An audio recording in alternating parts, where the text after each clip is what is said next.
Hello guys, so ayan, nasasaksiyan po natin ngayon ang total solar eclipse. Ayan, tatakpan na ng buwan ang unti-unti.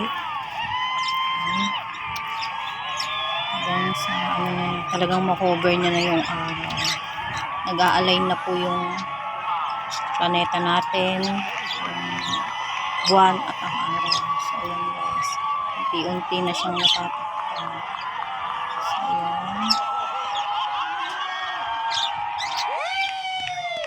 Ayan, cover niya na talaga guys. Cover niya na yung araw. Ano ng sinag ng araw. Kahit natatakpan na siya ng buwan. Sinag pa rin siya. Diba? Lalong maano yung araw. Grabe yung buga ng sinag.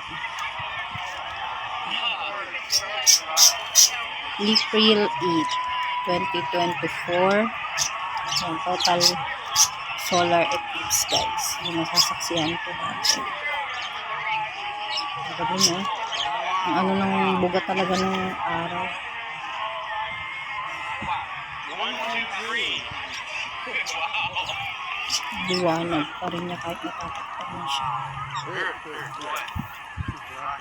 So yun guys, ingat na tayo lagi. God bless.